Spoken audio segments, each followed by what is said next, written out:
What's up, Gromies? Welcome to AROYA Office Hours, your source for free cannabis cultivation education. I'm your moderator, Kaisha, and this is episode 112. Shout out to our live viewers on YouTube and Instagram, to everyone tapping in on Spotify, Apple Music, YouTube, or wherever you listen to podcasts. Thank you so much for your support. If you like the pod, please do drop us a review. We really appreciate your feedback. Seth is back in studio. Seth, how you doing? Good. How are you, Kaisha?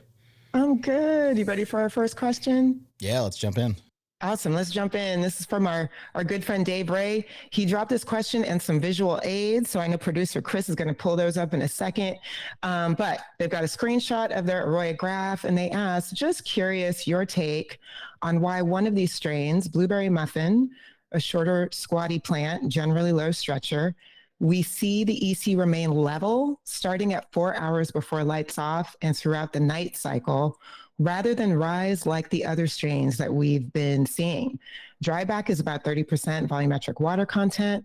All plants look healthy. All strains in the room show some slight tip burn, nothing major at all. This is week 3 of flower. Cocoa, 1 gallon, 3.5 feet EC, JR Crop Tech, 5.5 to 5.6 pH per their recommendation. So yes, Dr. Seth. So a lot of times when we see that EC not rise dramatically overnight, we're looking at the plant uptaking salt, because as that water content's going down, if the plant wasn't pulling any salt out, we would see that EC rise much more quickly, like in the top line in this chart here. When we see it flatten out, typically that's just a sign that the plant's a heavy feeder. And if I was watching those plants, I'd probably start looking at my runoff samples to make sure that my pH is staying in range in the runoff. Otherwise, it's not a bad sign at all. It just means that plant uptakes a lot of nutrients, and that goes hand in hand with a lot of squatty plants, actually. Shout out to Dave Bray for growing one of my favorites, too. I love some blueberry muffin. But yeah, beautiful. Look at those girls. Awesome. Thank you, Seth, for that. Dave Ray, keep us posted. Good luck. All right, we're going to keep it moving. So we got this one from Chuck Wild 4208. They are a new AROYA user. They write that they just set up my AROYA this morning. How do you set alerts for low water content and high EC? I have an open sprinkler coming in the mail, just trying to figure out how to get both systems to work seamlessly together for irrigation. I have a 4x8 table in my room. 2 and 8-bar LED lights. I run an open loop system drawing air from under the house. It works great. It can be 115 degrees outside and only 86 degrees in the room. I'm in late flower, week 7 out of 10. My room temperature ranges this time of 84 to 70 degrees and 35 to 40% humidity. Some days they are fine with a 23-hour dryback. Some days they dry out before that. I hand water at the moment, setting up my drip system this weekend. Just got open sprinkler in the mail. I know I can set alerts for low water content, and AROYA has the ability to talk to open sprinkler and water for a set program. What kind of ideas or strategies or programs do you suggest to handle this problem? So why don't we start there? Yeah. Man, unfortunately, I feel blindsided. I should have my laptop in front of me to screen share. But depending on whether you have AROYA Go or AROYA Core, there's 2 different ways to set alerts in your system. Number 1 with AROYA Core is through the recipe in the harvest group that allows us to set progressive alerts that change over time to match the target ranges we want for a specific time. And then in AROYA Go and AROYA Core, we have the ability to set alerts at the room level. There's a couple different theories about how to set alerts. Personally, when I'm looking at something like irrigation data, for instance, if we're talking about water content, if I had a media, rockwool cocoa that got up to, let's say, 65% VWC at field capacity, I know that I might be pushing anywhere from a 20 to 30% dryback, depending on the media, possibly more. That being said, throughout those first 3 weeks, we're going to see that dryback grow day after day, get deeper, and be adding more and more volume to our irrigation and possibly more time in between those shots throughout that time period. So as those plants are growing, I want to make sure that I'm replacing that extra volume and then really adjusting what ranges I'm running in based on the media. And then, setting alerts in a way that are actually actionable. So if I'm targeting a dryback that goes from 65% VWC down to 30% VWC, if I have a plant that goes down to, let's say, 28%, if I'm looking at that graph every day Essentially what I'm doing is looking at what happened yesterday. How far back did we dry? What was the rate of dryback? Does it look like we're going to repeat that today? And if so, judging by what happened yesterday, do I need to add water to make sure we're not going to dry back even further? Now, if it's, like I said, 30% was a target, we're going to 28. I probably don't need an alert for that because I'm going to go check that the following morning and see that, hey, I need to add a slight bit of volume, maybe 1-2% to one shot or to all 4 or 5 in my P1 series to achieve that field capacity. However, what I want to get an alert for typically is an actual equipment failure or action item. So if my target was 30, I'm going to set that alert way down at something like 20. Because also if I'm running cocoa or rockwool, or I just have plants that are different sizes, I know that all of these things are going to exist within a range. And I don't want to get alert overload where I'm getting, an alert every 20 minutes for 10 different rooms about something that I'm taking care of every day anyways. The alerts that I get, using temperature as an example, for instance, if we set an analytical target range that's 78 to 82 for a given time period, maybe my system handles that well. Maybe I can't maintain that dead band. I actually have like an 8-degree dead band. Well, if that's the case, I don't want to have my alert set that every time it goes past my perfect dead band, I get an alert.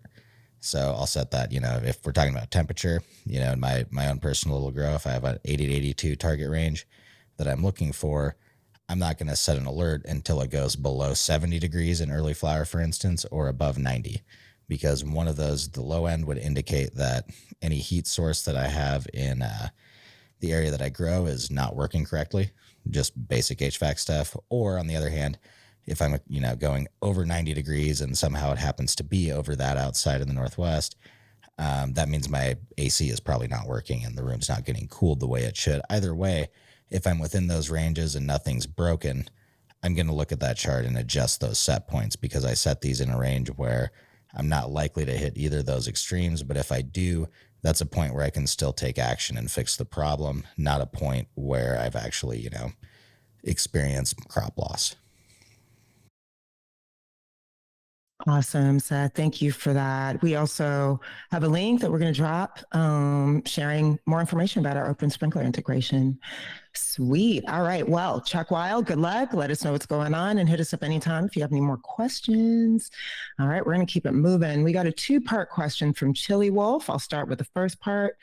They wrote, from last week, Jason helped me realize that Hugo blocks alone will likely be too small to achieve decent ripening stage drybacks.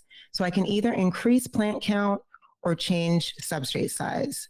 If I was to veg into 3x3 Grodan first, then stack onto the 6-inch Hugo a week before flip, would this help? Or is the 3x3 block still not much of an increase? I'm kind of aiming for 5-ounce plants dry, which I definitely think too much for a Hugo alone. What do you think? Yeah, I mean, that's something we run into quite frequently. The volume in a Hugo block can only support a pretty small plant if you want to be able to go generative at the end. And also that's provided you were able to maintain your water content high enough that you didn't experience any drop in field capacity throughout that time. So there's kind of 2 things working against you. If you have a plant that's too big for the block, it's likely going to dry it down too far, below about 35% VWC. And that's where we'll see, the development of hydrophobic pockets in part of the media, which if you can only get the media back up to, let's say, 45% VWC, and it was at 55 before, you've effectively lost 10% of your pot size because you lost 10% of your water holding capacity. And part of the issue with rockwool or any other potted media is if we look at a regular cube of a pot, a 6x6x6, anytime we're looking at a media, whether it's cocoa, peat moss, or rockwool, we actually have a little bit of a gradient. So up top, just because gravity exists, it's constantly pulling the water down, and we have a perched water column. So anytime we're looking at it, we go from a concentration of less and less water all the way down to a higher and higher concentration until we hit the point that cohesion's overcoming gravity and holding this essentially pool of water in the bottom of the media. And when we're talking about plants themselves, we have a plant coming in, we've got roots going down. Your roots actually absorb water through root hairs on the last small tip section of the root. So all of our water absorption is actually happening in this perched water column right here. So if we, for instance, put a 3x3x3 or a 4x4x4 or a 4x4x2.5 on top of here, we're not actually increasing the functional capacity of the media that will help us hold water in the place where we want it for water uptake. And that's why we see, like, let's pretend this was actually a 4x4x4, the implementation of something like a slab or a unislab, where when we put this slab down here, we're actually increasing the area of high water holding capacity that the plant has access to. In fact, if I somehow built a media, which is possible through different densities, to hold water up top right here in the higher portion, that's likely going to produce poor plant growth because the roots really need to get down to the bottom of the substrate and absorb water in this area. So that's why we see, a lot better success with something like a 36 by 6 inch by 3 inch tall slab or something like the unislab, because we're actually increasing the effective absorption area that our roots have access to. Where if I just, for instance, stack that 3x3 on top of a 6x6, I'm not really increasing the water holding capacity of that media, because I need the media to be wider at the bottom where it's actually going to collect a lot of water. So Hugo's, from a production standpoint, or any other 6x6x6 media or smaller, do seem great for efficiency, right? We drop a clone in all the way through, but a lot of strains won't respond correctly in terms of producing a quality plant because we're generally forced to bulk it. The margin for error on over drying those small containers is, very risky when it comes to rockwool, because we will hit a point where if it has been overdrive, that field capacity is down, you might have to give it 10, 12, 16 irrigations per day just to keep the media wet enough for the plant not to wilt. And at that point, we're not able to apply any kind of generative stress or strategy to this plant. So when faced with a situation like the Hugos, the next question is, how big of a plant can that support? And a lot of times we're looking at, a 3, maybe 4 foot tall finished plant, but highly rarely and with, a pretty small structure. So you can always, flip your plants really small. We do have a lot of double tier growers out there that are in that situation where they only have 4 feet of space from the bottom of the tray to their light. So they are targeting a very small plant size. And at that point, we're dropping a clone in and going with, a 10-day max veg, basically get roots and flip, because doing everything we can to keep that plant height down and not have to go in and tuck branches into trellis. And at that point, there's a certain balance between how many different medias are you buying? So what's the total quantity of pots you have to buy for your plants to get the same yield? And I think as producers, we're always chasing that balance between how much total quantity of materials do I need to produce a certain yield, and then balancing that with, if I go heavier on the materials, can I cut down on production time, aka less time in veg, or less time in veg, more plants, we get them through the system quicker. So that's always a balance to look at. But usually moving up to a slightly bigger media, more in the 1 gallon to 2 gallon range, if we're looking at total volume, is kind of the sweet spot between giving yourself some margin for error. That way, if you ever have any kind of equipment failures, power failures, etc., you're not necessarily losing half of your yield because of 1 or 2 days downtime on a certain piece of equipment. And you're also giving your plants the opportunity to get bigger and be able to apply that ripening pressure so that we get better overall terp and cannabinoid expression in the end. Amazing. Thank you for that overview. All right, let me drop the second question that they had on this topic. So they wrote, if I was to stack a 3x3 on top of a Hugo, do I then add the field capacity of the 2 blocks together to get total field capacity so I can work out shot size? And how does this affect dryback percentages? For example, would a sensor in a Hugo alone give a different percentage dryback at, say, 50% field capacity, as opposed to the same amount of water volume in a 3x3 stacked on a Hugo? Hope that makes sense. Yeah, so let's go back to the drawing here, because I already made a bunch of little squares and rectangles. So if we put that 3x3 on top of the Hugo, now that these 2 media are contacting, if you hydrated this to field capacity and let's say got 55, 60%, and then place it on top of this block, you would see within about 10 minutes, this water content where you had the sensor inserted into this 3x3 drop from, let's say, 60 all the way down to 25 or 30%, because now that it's in contact with this media, that water is moving downward. So to calculate your field capacity, you would add the volume of this block to the volume of this block to get total volumetric water content. But because this block essentially is leaching all the moisture out of this block, this area down here in the bottom half of this Hugo is ultimately what's really important to us. So, I mean, short answer, yes, you can stack this intermediate block, a smaller one, on top of the Hugo. However, if you're going to finish in the Hugo, there's not a whole lot of advantage to that, because in the time that you would, veg a plant in the Hugo to get as big as you would want it to get in this smaller pot, you're probably already outgrowing the max size that you can grow in that Hugo while being able to still go generative. And there are strains out there that respond just fine to growing in a pot too small. They're super generative, leaning naturally, but that's not all strains. That's for sure. So it kind of depends on what your goals are, what your space provides, and what kind of materials you have access to.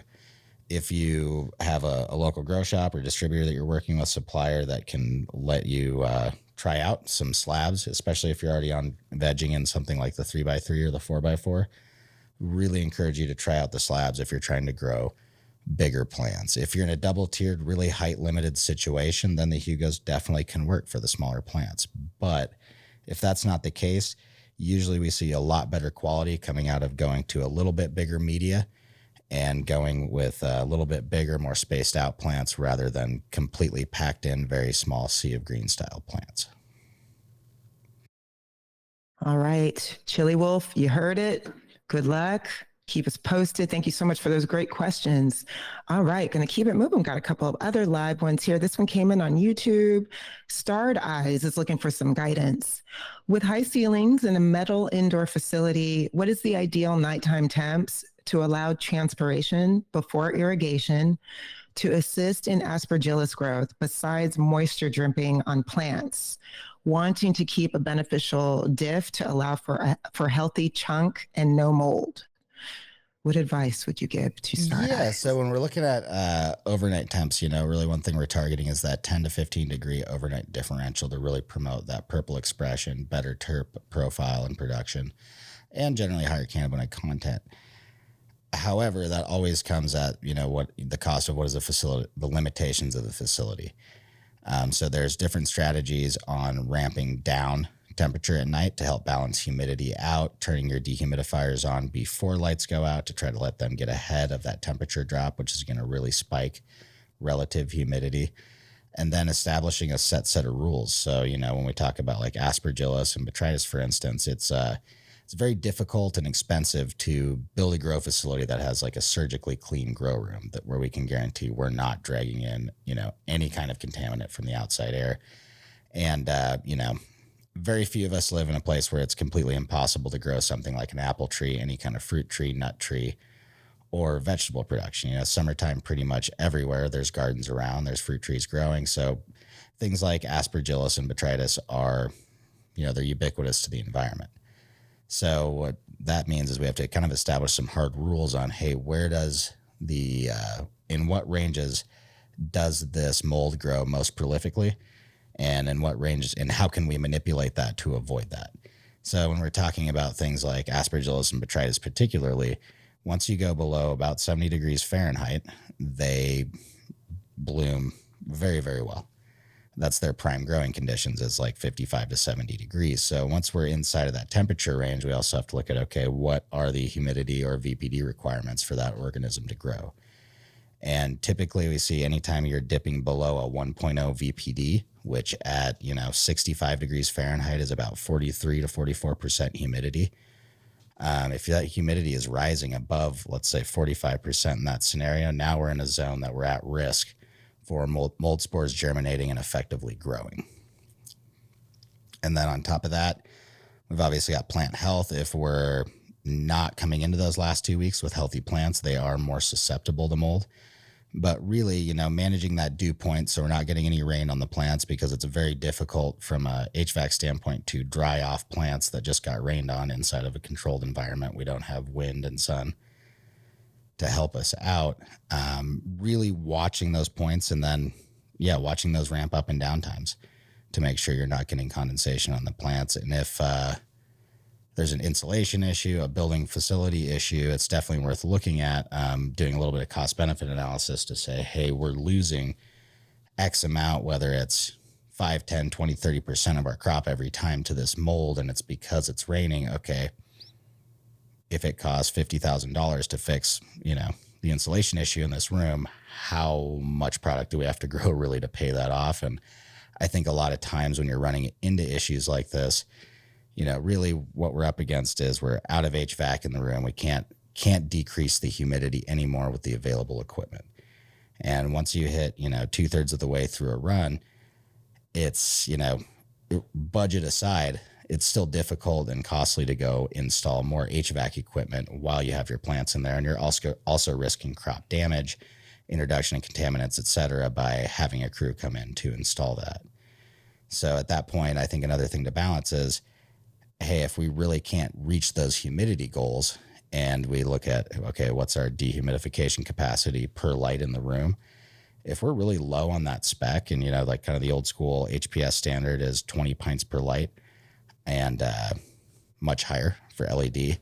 If we're already low on spec with the number of lights that you have, sometimes it is more cost effective to shut off a row of lights and not fill up a row or two of plants, and realize that, hey, I can grow, because that dehumidification capacity really is my limiting factor. These extra lights are kind of a waste of energy and time, and I'll be able to get better quality off of growing less plants in the room and operating within a plant population limit that my facility or my room can actually handle. And we see that a lot out there. There's been a lot of learning done by pretty much everyone in the industry that's designing these facilities. And if it's 5 years old, I'm not going to say functionally obsolete, but we've made a lot of leaps and bounds, and there's a good possibility that it might have been under-spec'd initially. Or for instance, if, hey, your lighting's been upgraded, now you have the capability to push a lot more light into the room via LEDs, or even upgrading just old bulbs on HPS, and now you can push a lot more light, which equals a lot more transpiration. That equates to a lot more humidity in the room. So sometimes over the course of operating a facility, upgrading it, and refining your growing practices, you're actually just outgrowing your room, and you need to figure out if you've hit 100%. If so, are we ready to make the upgrades, or do we need to, work more around, we found 100%, what else can we do with our business and business model to make that 100% profitable? All right. Yes. The wonderful world of pest management. Good luck out there, friends. Appreciate your question. And yeah, as usual, please do come back and keep us posted. All right. We've got a question here from someone named Seth, who's here on the chat. What's up, Seth? Welcome, Gromy. They wrote, hey guys, I'm noticing that certain genetics that I run, specifically in the OG category, start to yellow out around week 5, mid-bulk. It doesn't look like a nutrient deficiency to me. If I were to guess, I think it has to do with light intensity. Lowers are a healthier shade of green. PAR is in the 950 to 1000 range, following front row ag feed chart, 2.6 to 3.0 EC. How do you handle strains that don't seem to like a lot of light? At what point does reducing light intensity cause more harm than good? Does it make sense to wait until week 5 to make changes, since all is well up to that point? Any help is greatly appreciated. As is your question, Seth. Thank you. All right. Yeah, that's a great one, Seth. Thanks for all the info on that one. That's perfect. We got some strains out there that are definitely sensitive to higher or lower levels of EC. That definitely happens. One thing I do when I'm looking at a strain that I'm particularly struggling with and hits these same symptoms at about the same time in every cycle is to go set up a substrate sensor in that, get, data for the whole run. But I also like to set that same plant up to collect runoff off of. So I'm looking at that root zone EC and then the runoff pH from that specific plant. And what I like to determine is, especially for some of these plants that traditionally, we've run lower ECs on, is there a chance that by running that lower EC, and especially if we're trying to build a little EC, restricting runoff over a lot of time has led to a slow decline in pH in the substrate? And one of the unfortunate things about measuring substrate pH is we're only getting it, ideally at the end of that P1 cycle. And that's a 1 point in the day. So if I've got a low EC situation in the root zone where I'm running, let's say 3 to 5, right when I hit bulking, if I'm pushing 1,000 plus ppfd, especially with a full spectrum LED, I might be at the ragged edge of malnutrition on that plant. And even though I'm not seeing super deficient symptoms right now, that plant's taking up almost everything I'm putting in every day, which leads to not necessarily a persistently low pH condition, but a low pH condition for a certain portion of the day. So if 6 out of 24 hours, that pH after the plant's been feeding late into the night dips down to, let's say, 5.1, 5.0, now we're seeing is restriction in nutrient uptake for a period of time that, although, one day to the next, we're not seeing drastic results after building up for 3 or 4 weeks, we have a cumulative level of deficiency that's actually impacted plant health at this point. So I think it's important to establish whether we're dealing with something like slowly drifting pH over time.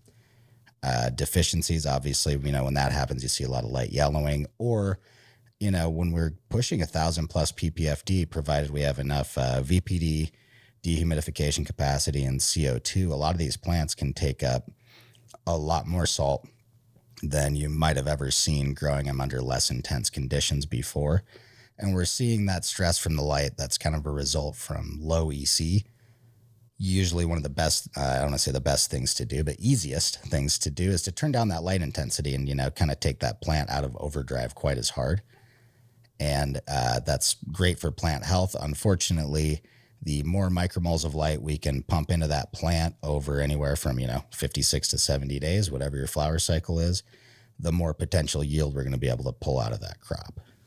And so reactionarily, if I'm trying to save my plants, I'll turn down the lights a little bit, really try to get that EC and pH data and go through it. And I know that turning down the lights, I'm going to decrease the amount of production that plant's trying to put out, take out quite the demand for all that fertilizer and CO2, and, let it relax a little bit, but understand that that is going to cost me at the end of the day, not yet determined, but eventually over time with averages, you could see what the cost is in lowering that light intensity for a period of time.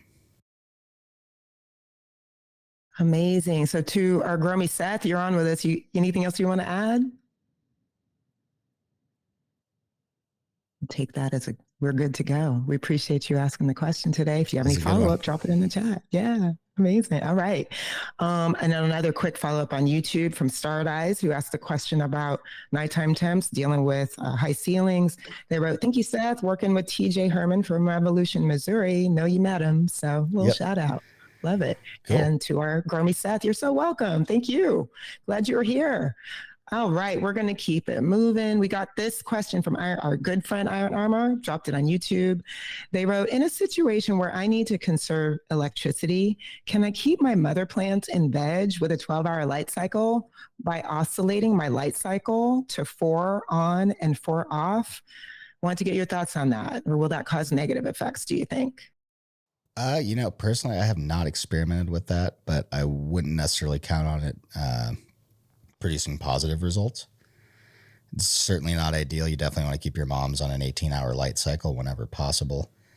And your bedroom should be on that light cycle, but I would be interested to know the situation where you do have to, go 4 hours at a chunk. That being said, it is something, intermittent darkness interruption, something that's used in other crops to induce flowering or reduce it depending on the crop. But in cannabis, usually we see deviation from that 12-hour life cycle or 12 or 18-hour life cycle lead to varying stages of pre-flowering occurring in the mothers. So it's going to be highly tough to predict and probably strain dependent, where much like vegging under 24 hours of light, you might see some strains that do just fine with it, and then other ones that seem to do odd things. And if you do get a mom that's starting to pre-flower, you're going to have a very interesting time flowering out those cuts that already started to pre-flower and in a very different hormonal state than they need to be in when they go into stretch. So I would try it out, but I wouldn't want to transition my whole mom crop to that immediately. All right, you heard it, Iron Armor. Let us know how it works for you. Thank you for your questions. Always good to hear from you. Okay, we got this right in. Somebody wrote, hey, can you guys talk about the difference between field capacity and fully saturated? If my field capacity on the bag says 62 volumetric water content, but when I saturate the pot, my sensor reads 80%. During bulk, should I wait for the substrate to come down from 80% to 60% and then start doing 2% shots every hour?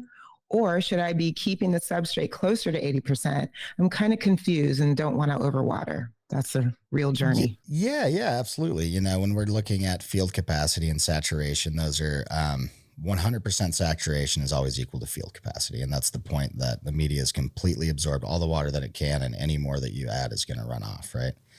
But volumetric water content and field capacity are two different scales. So field capacity is going to be directly applicable to the only media you're testing. Volumetric water content at field capacity also will be directly related to that. However, because we're using a known volume, we can actually compare that to other samples. So 100% is 100% is 100% on every single plant in the room at runoff, right? But when we look at field capacity and volumetric water content, now we can start looking at different pots and saying, hey, especially if we're using cocoa, for instance, some of these pots are achieving field capacity at 48% volumetric water content, and some of them are achieving field capacity at 55% volumetric water content. And anytime we're looking at cocoa, it's really important to remember, you know, it's a cheap byproduct of another industry that's been repurposed, luckily, to be brought to us growers at a pretty reasonable price, and it's actually a good substrate. That being said, we do see a little bit of variability. And, you know, what I always like to tell people is like, hey, you're paying, you know, anywhere from $1 to $3 a pot. If you want to pay $10 to $20 a pot, then we might get to a manufacturing level where we could say this is all exactly the same. But the reality is we do have a little bit of a range we're working with. So what we want to start looking at is appropriate dryback numbers that indicate good transpiration in the plants that's healthy, and then also enough pore space opening in the root zone that we're not overwatering and promoting anaerobic conditions and poor root growth in the media. And typically we're looking for, you know, at least a 10% dryback every single day. And when we're talking about, you know, the beginning of veg or the flower cycle, and we're rooting a plant in, my general approach is to go fairly light with 2 to 3 evenly spaced shots per day while rooting in, and not bringing that plant or pot back up to field capacity until we see at least a 15 to 25% dryback across the room. And what that's doing is telling us, hey, those roots, especially if you have a sensor installed at the correct height down towards the bottom of the pot at 1 1/4 or 2 inches, once we see that part of the pot drying out, that's a good sign that we're actually getting root penetration down that deep and we're opening up that pore space. And now we know if we put, you know, another 20% of water content back onto that pot, we're actually going to be pushing oxygen down, pulling it in as well, and actually refreshing that root zone. Whereas if we just keep it up close to, you know, if you're in rockwool or even some cocoa hitting up close to 80%, you keep it up that high the whole time, that's what's going to make the plant stay in, or put the plant in a state where we'd call it overwatered. It's anaerobic and we're not getting good root growth. So the best approach, right, you know, is to just wait until you get that dryback, small 1% or less shots 2 to 3 times throughout the day, and really watch to make sure you're getting that dryback. And, you know, if it's been 10 days in a 1 gallon, or like, let's say even longer in a 2 gallon, we're not seeing any dryback, that's when we start to look at environmental conditions or possibly contamination in the root zone. Do we have Fusarium pythium or some other form of root rot that's preventing root growth in these pots? Love that question. Good luck out there, whoever dropped it. And then we also check out our education guides. We have a great one on field capacity. I think we have one on water content. I can't remember, but field capacity for sure. Yeah. And one thing I want to point out is, you know, there's a lot of talk around both, because if you don't have something like a direct substrate moisture content sensor that's accurate, part of what you're doing on your hand field gauge is going, hey, I've achieved field capacity. What does that feel like, right? So it's not that, you know, when we're talking about saturation levels that it's irrelevant. It's just really important when you're looking at different information you're finding out there to determine whether they're talking about saturation or volumetric water content when you're looking at what anyone said they did for a dryback. because they're, both are expressed in percentages. It's really easy to conflate the two. And as growers, some of us are way more social depending on where we're at. And then some don't get the opportunity to talk to as many other facilities. So maybe the group that you're talking to is almost always talking about saturation, depending on the tools they're using. And you might talk to someone who has only used volumetric water content. And unless that question gets asked, a percentage is a percentage if you're just talking numbers back and forth. So you don't want to conflate those two. Excellent clarification. Thank you, Seth. Thank you for that question. Let me just take a moment. We did a little YouTube poll here. So the question was, where are you watching from today? East Coast, West Coast, or Central US? We got 12% checking us out on the East Coast, 25% checking us out on the West Coast, and 25% in Central, 62% checking us out on the West Coast. Cool. It's that West Coast. That's where I'm at. We appreciate all of you for checking us out. And I'm going to keep it moving. We got a great live question here from High Cloud Society. They're doing flood and drain. What would be a good EC range to increase to and build up the EC in late flower? And how long do I leave them flooded? Ooh, the flood and drain is going to be a little tough because the longer you leave them flooded, the closer to that nutrient, your general flood solution EC, you're going to be. One unfortunate thing about the flood and drain system is it is somewhat difficult to build EC in the root zone because, like I said, the longer we flood, the better absorption you're getting, but also the less ability you have to build up EC in the root zone. So if you're running flood and drain, probably part of what it comes down to is how high are you willing to push the feed EC and how intensive lights are you going to run and how intensive an environment are you going to run. I've certainly seen some success with flood and drain setups in greenhouses without CO2, for instance, where there's really no reason to push that light intensity above 600 to 700 because we don't have the CO2 to support it. So not as much of an issue there on the EC. As far as values go, typically if we're hitting 600 to 1,000 ppfd, we want to see about a 3 to a 7 EC in the root zone in generative. Even up to a 4. I like to see a 4 or slightly above to maintain good plant nutrition. But again, if the lights aren't being pushed as hard, we don't necessarily need that level of fertilizer in the root zone. That being said, we'll typically see a little bit less of a swing on the ripe or bulking period. So we'll go into bulking, bring that up to field capacity. We're watering later in the day. So we'll see a similar baseline EC in that 3 to 4 range in your case, most likely. And then drying back to maybe a 6 or a 7, but probably not quite as much because we're not drying back quite as far in bulking as we're putting on water later into the afternoon. And then in ripening, we want to see usually about a 3 to a 6 EC range, making sure that we're not spiking it too high with those generative drybacks and trying to keep it in a fairly narrow range and slowly bring it down, especially if we're looking at feeding a solution where we haven't been able to remove very much nitrate. So achievable results, I think. It might just be a little harder to get that EC up above a 3.0, 3.5 without spending a significant amount of money on fertilizer. Mm-hmm. Okay. You heard it, High Cloud Society. Keep us posted. All right. We got this question. It's been a few weeks. We can't always get to them, but we hold on to them, y'all. So we appreciate you submitting them. This came from Jeffrey Jordan, dropped it on Instagram. They wrote, I was wondering if you could give some tips on best practices to keep root temperatures down. I'm at a facility where we use drip feed and we're dealing with pretty high root temps, consistently over 75 degrees. Summer isn't helping, but even in the winter with a feed temp of low or mid 60s, it is hard to keep root temps down. We run LED lights with 82 to 78 degree rooms for most of the growth cycle, and we use rockwool unislabs. Is this just what is going to happen in a higher temp grow? I know water temp and airflow help a lot, but I was wondering if you had any other tricks. Also, if you're using a hypochlorous acid product, would you increase the dosage if the temperatures are rising? Best pot out there. Thanks, guys. Such a good question. We are dealing with some hot summers. Yeah. So what do you think, Seth? I mean, probably the best practices you can really employ for that are good room control, good airflow. If you can have a white wrap on your slab, that's better. And if you can have white tables, anything to reflect and not absorb the light as much. But part of the reality is that, when we have this big wet slab cocoa pot, anything, we have a certain mass of water in there that's there 24/7 in the room. So that's always going to be close to the ambient temperature of the room. And then we go to irrigate, even if we're putting on, let's say, water that's been chilled all the way down to 45 degrees. And I've definitely had this discussion several times.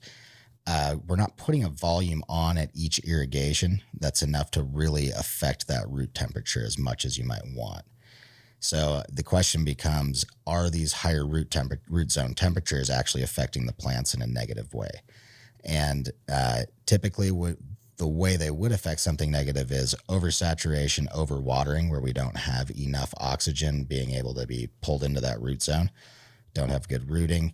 And at that point, now we're starting to grow anaerobic bacteria because we don't have an oxygenized root zone. So in those high temperature situations, I mean, number one, you have to look at, hey, we're getting up close to 80 degrees. This mass of water is existing in that all the time. It's going to get close to 80 degrees.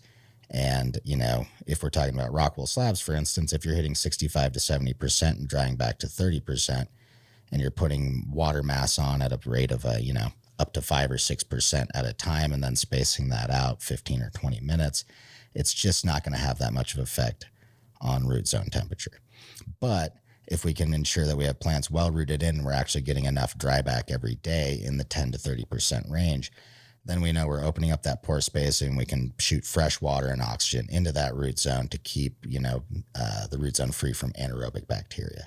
As far as hypochlorous acid goes, great practice. There's not really a reason to run a higher volume of it unless you are seeing a lot of things like root rot, which if you cut open that slab, look along the bottom of it, and you're seeing dead brown roots, lesions on the base of the plant, that might be an indication that it's a good idea to start using that for basic sanitation. But then the next step is identifying, is that contamination coming in from the table? Is it from the veg room? Is it from the mom? Because once we have a plant that's already infected with fusarium or pythium, for instance, we can't just go give it a penicillin shot and clear that up. We can try to sanitize it, but that's just like you dumping hydrogen peroxide on your cut. That doesn't necessarily heal it, and plants don't have an immune system that can necessarily actively fight a pathogen in the same way that we do. So that's kind of the line there, is determining, hey, do we actually have a problem that's resulting from this? And then what are the levers I can pull? And typically it is trying to push that dryback, targeting those smaller shots, and focusing on oxygenation rather than root zone, followed by cleanliness. And one fortunate thing about things like fusarium and pythium is, much like we always talk about aspergillus and botrytis on this, they're fairly ubiquitous to our environment. You can pick them up in the parking lot, walking across your front lawn, pretty much anywhere. And that's, another reason that, for years and years and years, if you're not already doing it, I've always done it, have separate shoes for work. Have a pair of shoes that you sanitize. You're always walking over bleach pads, clean out at the end of the day. And they also don't leave the facility, so that you're just never taking them out into an area where you might encounter some of these pathogens, and really reinforcing some of those really simple biosecurity protocols. The same as if you go into a sick room of plants, it's never, ever a good idea to go back in the veg room, even if you don't know why that room is sick.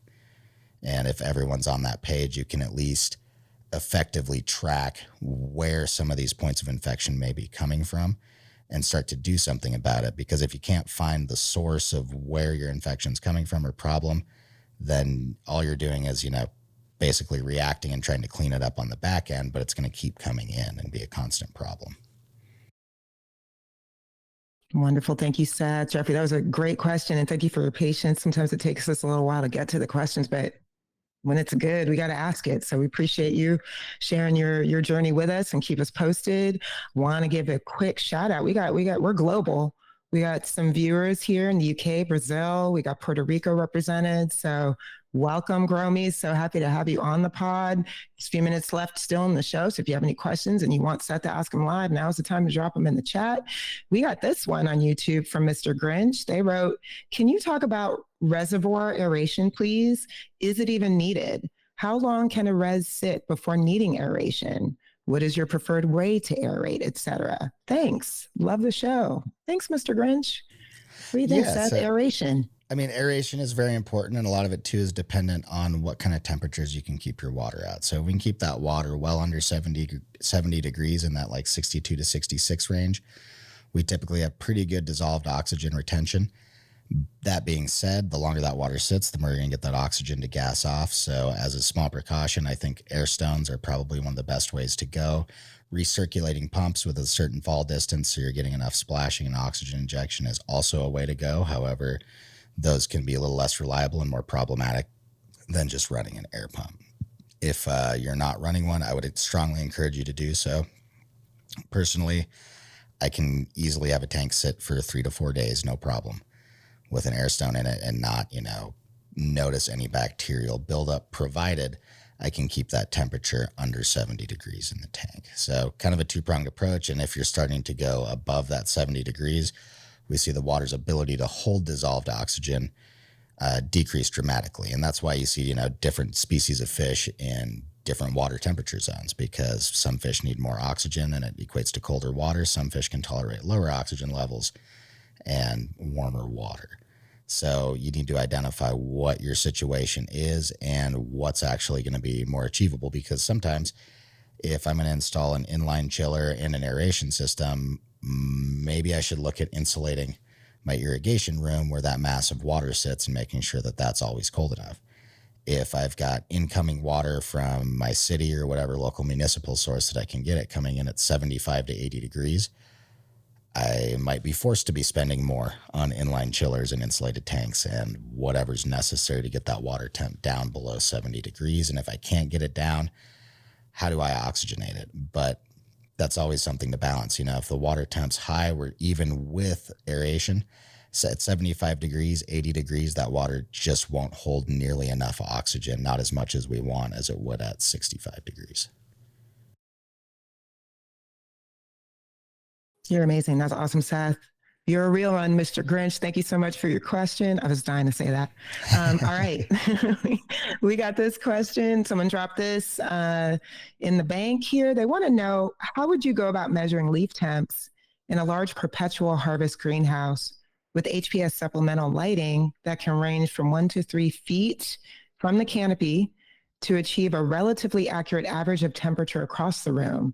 How many measurements would you take? How deep into the canopy would the measurements be? So looking for a little overview of checking leaf temps in a perpetual harvest. Yes, I mean, the easiest way to approach it's with a thermal heat gun or a FLIR gun. So you can go color code and get a really easy average of what you're seeing.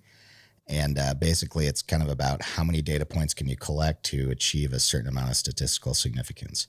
So if we want to map out the whole canopy, we're taking several samples. I mean, hundreds and hundreds from around the room at various heights from the top of the canopy to the bottom, recording at what level we're seeing those different temperatures and trying to map out what that heat saturation and depth looks like. That's kind of the two options. It's either high tech, quick scan, or painfully manual with many points of data, as much as you can get until you start to see consistency that, hey, I am measuring at 36 inches from the light, and this is the temperature that I'm confident we're seeing across various phases of growth. And that's going to differ a little bit as your plants stretch and get taller, closer to the lights. They will get a little bit warmer.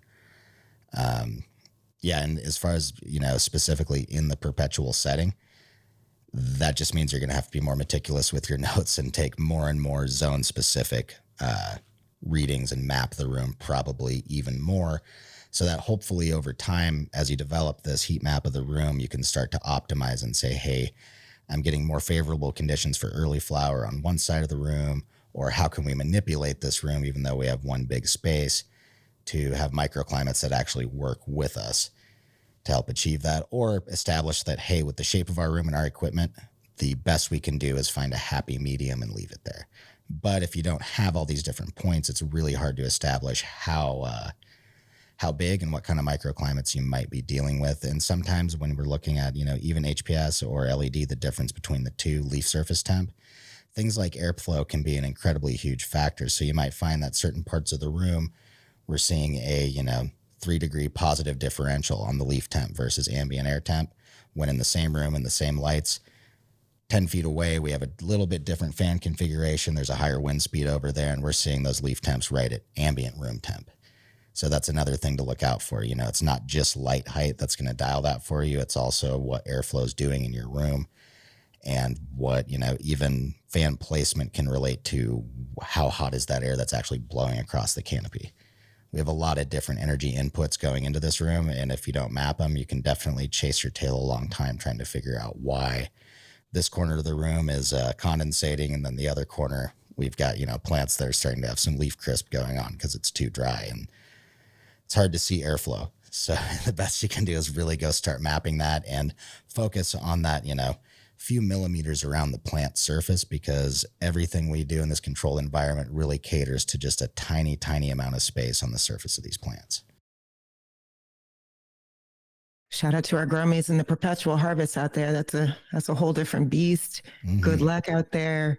And we love these questions. We're going to wrap up the show a little bit early, but before we do, I do want to say, if you love AROYA Office Hours, we would love for you to nominate us for the MJ's Content Creator of the Year. They're accepting nominations until August 18th. That is Sunday. So please do consider nominating us. We certainly appreciate the love. All right. With that said, Seth, thank you for holding it down solo today. We appreciate you. Yeah, thanks, Kaisha. Awesome. And then producer Chris, thank you. Can't do it without you. Thank you both for another great session. And thank you all for joining us for this week's AROYA Office Hours. To learn more about AROYA, book a demo at aroya.io, and our team will show you the ins and outs of the ultimate cannabis cultivation platform. If you have any crop steering or cultivation questions you want us to cover, drop them anytime in the AROYA app. Email us at sales@aroya.io. Send us a DM. We're on Instagram, Facebook, LinkedIn, and we definitely want to hear from you. If you're a fan of the pod, please leave us a review on Spotify, Apple Music, YouTube, wherever you listen to your podcast. We appreciate your feedback, and be sure to subscribe to our YouTube so you never miss an episode. Thanks, y'all, and we'll see you at episode 113. Bye.